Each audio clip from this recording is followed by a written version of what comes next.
So I'm Andy Wesolek. I'm the Director of Digital Scholarship and Communications, the DISC office in the libraries. So my contact information, andrew.j.wesolek@vanderbilt.edu is there. And that may be the most important thing that I say today. So if you want to take a nap for the next 27 minutes or whatever, just jot down my email address first, because a lot of what I'll be talking about refers back to just contacting the DISC office.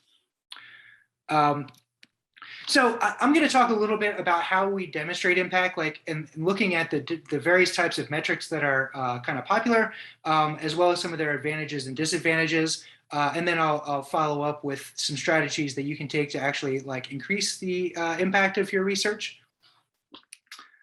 And to kind of frame our discussion here, I pulled this chart from Article Level Metrics Spark Primer.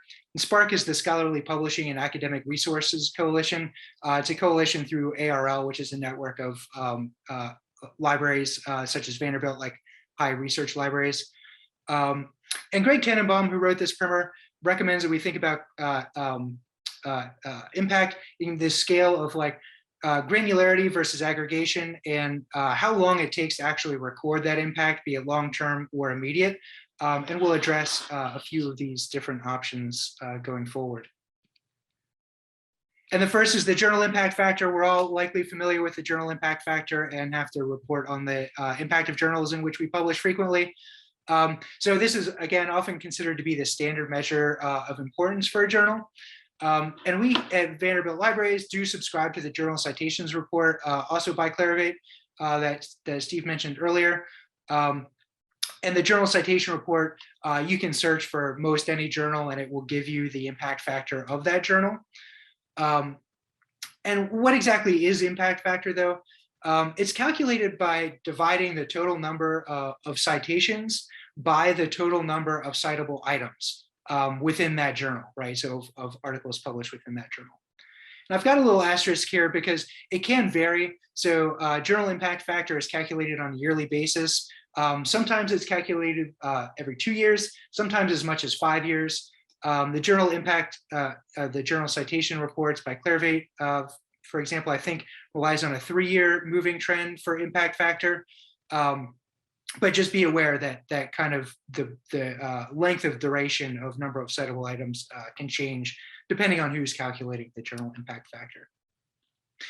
Now, although the journal impact factor, and I'm just going to say JIF because journal impact factor is too many syllables for me.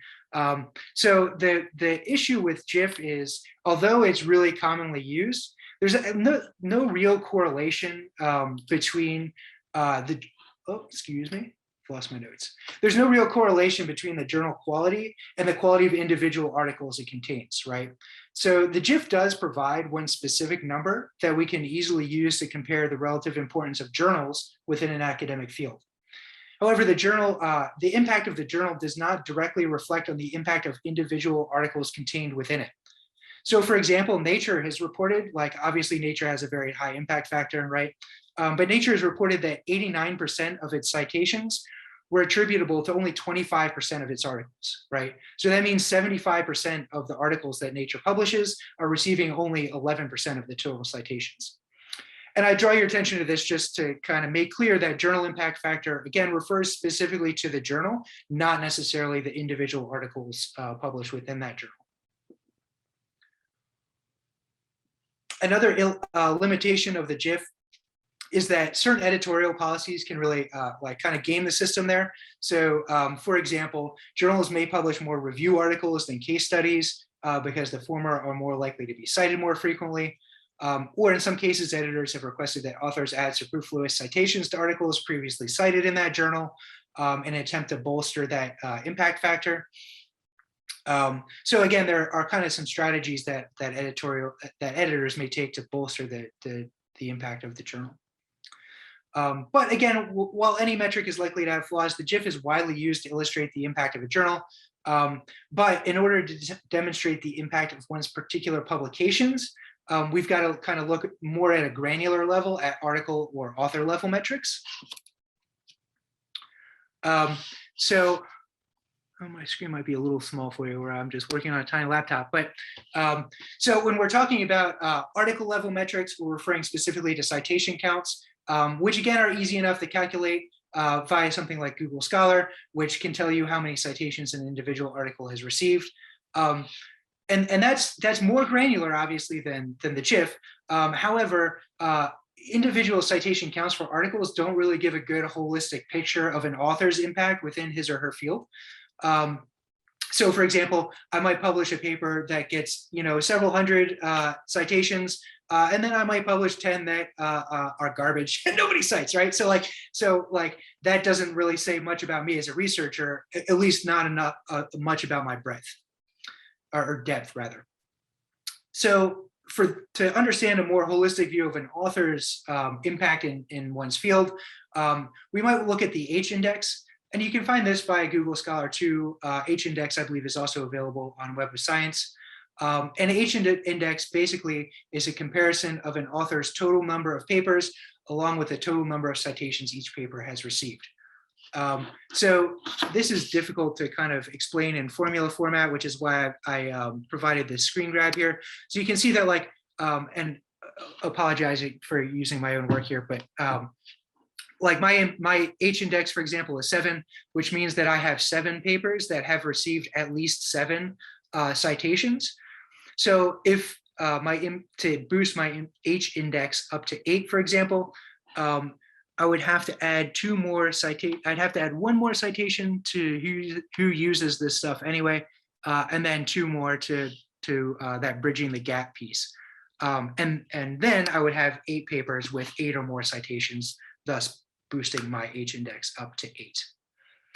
And again, these are available via Google Scholar or Web of Science. And one of the reasons that we led off this discussion talking about ORCIDs is because, again, disambiguating yourself and disambiguating your work, whether through ORCIDs and or DOIs, is a way to make sure that these aggregators are more accurately capturing your scholarly output. Steve and I, for example, recently, we were helping a faculty member whose Google Scholar profile was really totally inaccurate. And it's actually super hard to get in there and manipulate one's Google Scholar profile because it's all created by robots, right? I mean, these crawlers are basically going out, looking at publications, looking at people, and then just aggregating the data. There's very little human interference there. So the more that you can disambiguate yourself, the more accurate those results are going to be.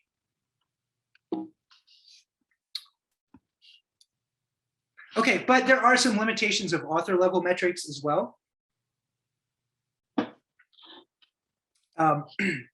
So first, it can take years for your work to be cited. I'm sure there's not a single person in this room who hasn't been frustrated by the length of a publication process, right? So when you publish a work, it can take a long time for that work to be read, for that work to then be incorporated into someone else's research, and then to go through the publication process to then register your citation, right? We're talking years. That can be a long time. The other limitation is that citations represent a narrow slice of usage. So the fact that your work is cited means that you are, a participant in the scholarly conversation, and a citation does reflect that. However, in many fields, and librarianship is one of these, and I would imagine education is another one, probably nursing is another one, scholar practitioner types of fields, there may be other valuable uses for your scholarly works that are not captured in citations, right? So for example, an education scholar may write an article that has profound impact on classroom policy, but it's not necessarily being reflected in citations. Same with librarianship. We might write papers that influence practices within libraries, but doesn't necessarily get captured in citations. So citations kind of are a narrow slice of usage. The third limitation is that citations don't always indicate positive engagement, right? So I might write a paper that gets cited 100 times, but all 100 of those people are saying, look how garbage this paper is, right? This thing's terrible. I can't believe someone would publish this. Now it's being cited, right? But it's being cited in a negative way. So citations, again, they don't always indicate a positive engagement, or maybe I could phrase that better and say that we lose some of the kind of qualitative aspects of what's surrounding that when we focus just on the citation as a number.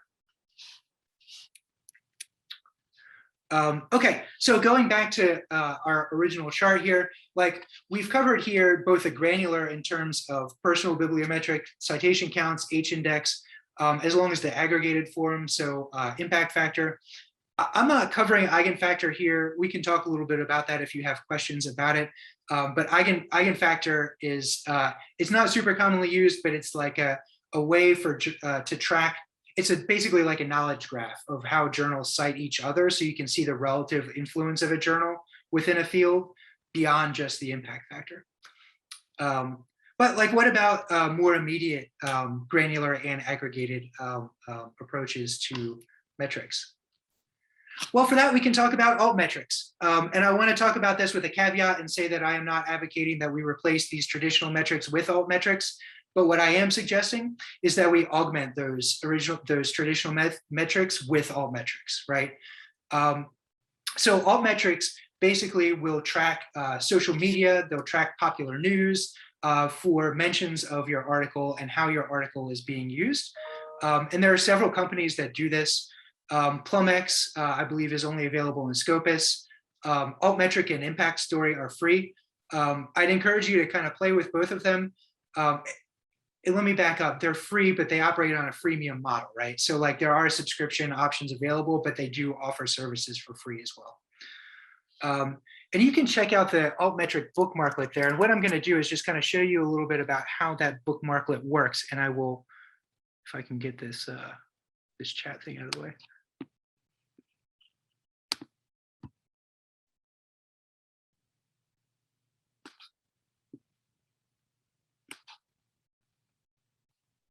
There we go. Sorry, y'all, your Zoom screen was blocking my toolbar here. Okay. So I'll go ahead and drop this link in the chat so you can follow along if you like. But the Altmetric bookmarklet is free.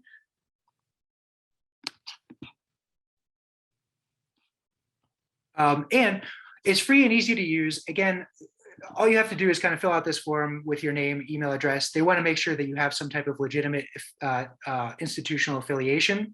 When you fill out that form, it will give you a little button that you just drag up here to your bookmark bar, and it'll say Altmetric it. And what that does is it gives you the ability to go directly to journals, to publishers' websites. I think they're also integrated with PubMed and I believe Archive as well. And it will give you a whole suite of kind of interesting augmented uses. So go here to Google Scholar. If I navigate again to the publisher page for this article and click Altmetric it,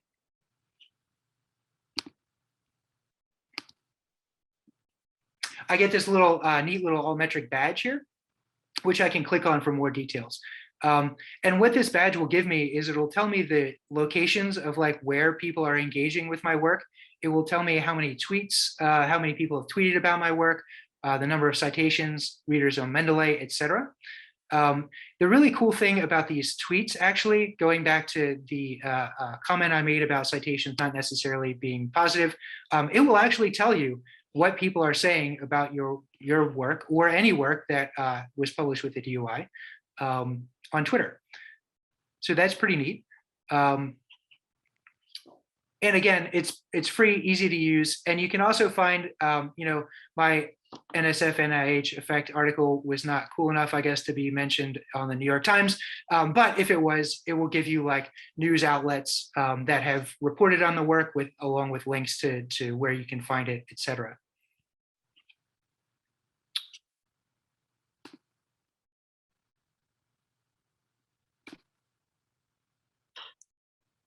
And again, so Altmetrics are meant, again, to kind of augment the story of your impact.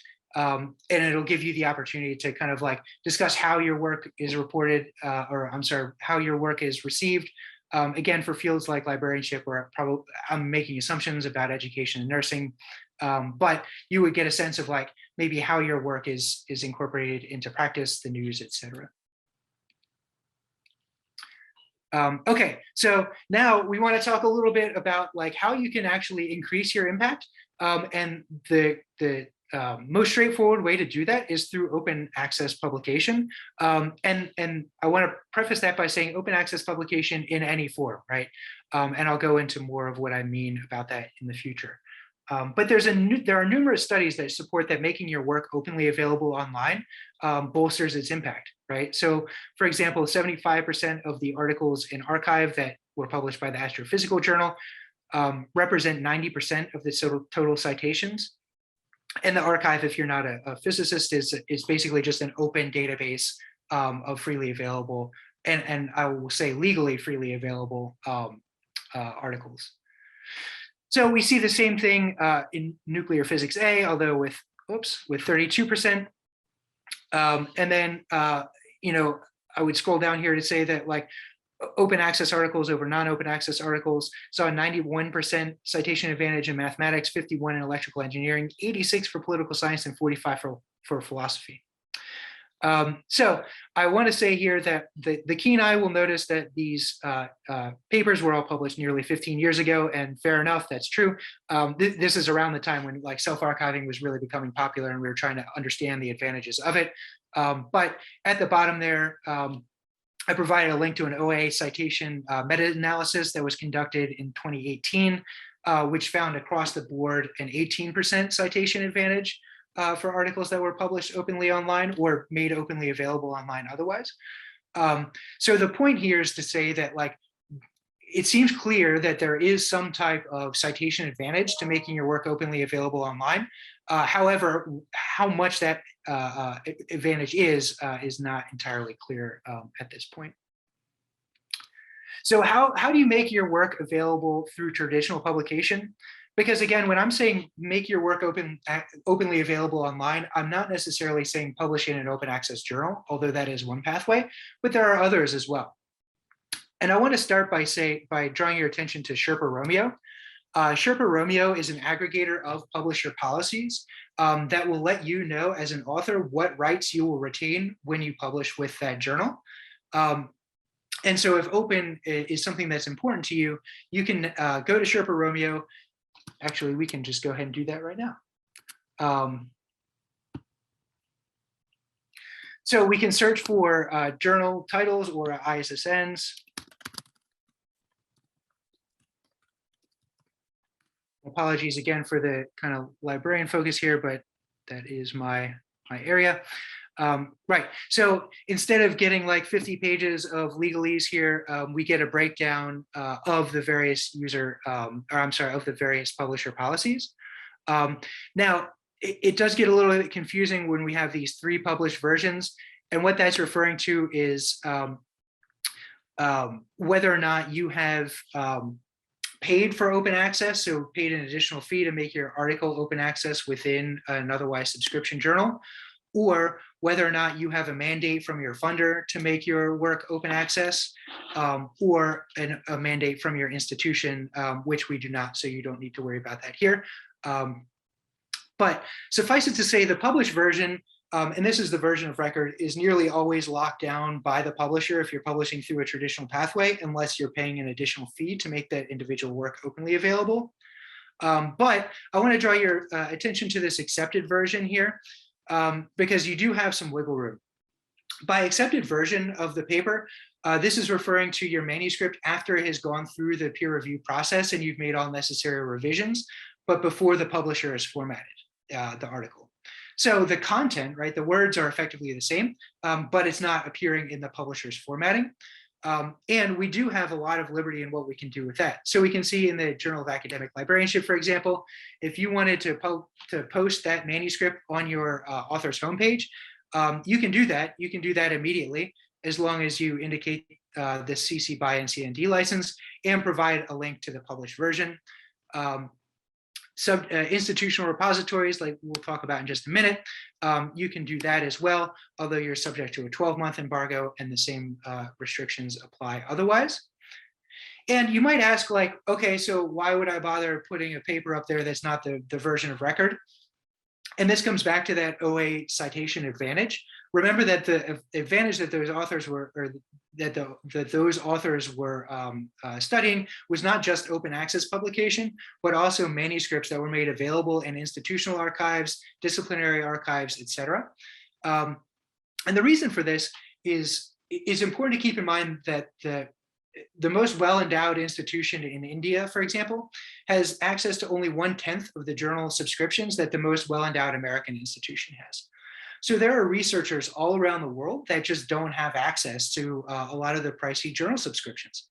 Now, by making your accepted version available online by your website, a disciplinary repository, et cetera, you're granting access to your research to those scholars.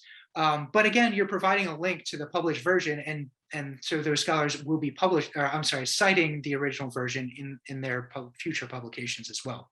So you're providing access globally to anyone with an internet connection while encouraging the citation of your original work.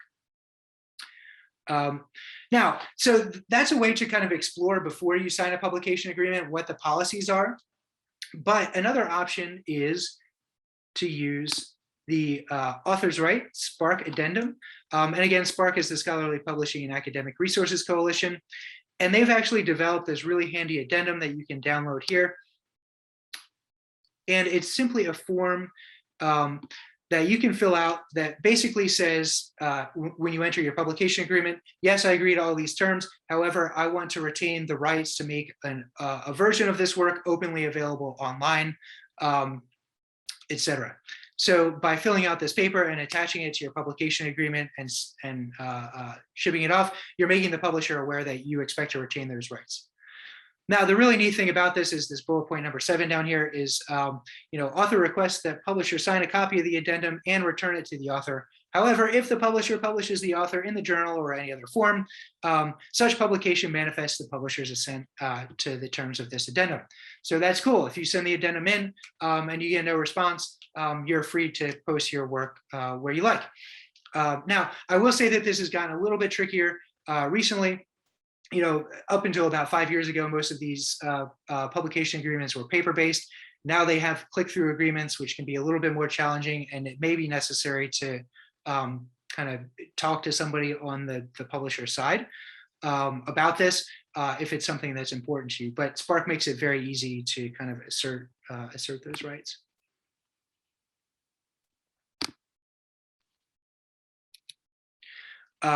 So if you do retain the rights to make some version of your work openly available online, we do at Vanderbilt host an institutional repository viewer in which you can deposit your works. They will be issued a handle, which is similar to a DOI. It's a stable, unique identifier that you can use to distribute to whomever. And again, the institutional repository is open to anyone with an internet connection. And I'm talking as fast as I can here because we've got about just 5 minutes left. So this is where my email address will come in handy. If you're interested in depositing work with the institutional repository, just shoot me an email and we can make that happen. There are also a number of disciplinary repositories, be they SSRN, Archive, PubMed, Merlot, AgEcon Search, or many, many others. So you may be more familiar with your particular discipline repositories of information that are available to you there. And the final option, again, I've kind of given you the background on like how you can make your work openly available through traditional pathways. But the other option is to just publish in open access journals. A couple of caveats that I want to say here. One, there are a couple of misnomers. One is that open access publication always requires an author side fee. That's not in fact true. So the DOAJ, which is the Directory of Open Access Journal, which is an aggregator of more than 10,000 open access journals, has studied its own contents and found that last count, I believe, was 60% of their journals did not actually charge any author side fees at all. Those journals are supported by other institutions, societies, etc. The other benefit of checking with the DOAJ is that all the journals that are included in that directory have been vetted by teams of librarians and faculty members to explore things like the legitimacy of the editorial board, the transparency of any fees, if there are any, their digital preservation plans to make sure that it's not something that's going to fold, etc. So journals that are included in the Directory of Open Access Journals, you can be fairly well assured of the rigor of their kind of editorial processes. But again, like if you're concerned about impact, the other point to make here is I think oftentimes when I talk to people about open access, they have this perception that open access journals are not up to par. And I want to say that, like, open access is an outcome. It's not necessarily a model for a journal. There are very high quality open access journals in every field. And there's also very low quality open access journals as well. But this is no different from the traditional publishing pathways too, right? I mean, there are very, very good traditional journals, and there are some that are not so good as well. So if you're interested in publishing in open access, again, this is another place where my email address would come in handy. I'd recommend checking with the directory of open access journals. And then I'd be more than happy to kind of help you think through whether or not that journal is the right journal for you. And with that, there's one more opportunity for my email address, and otherwise, I'll be happy to take questions in our remaining 2 minutes.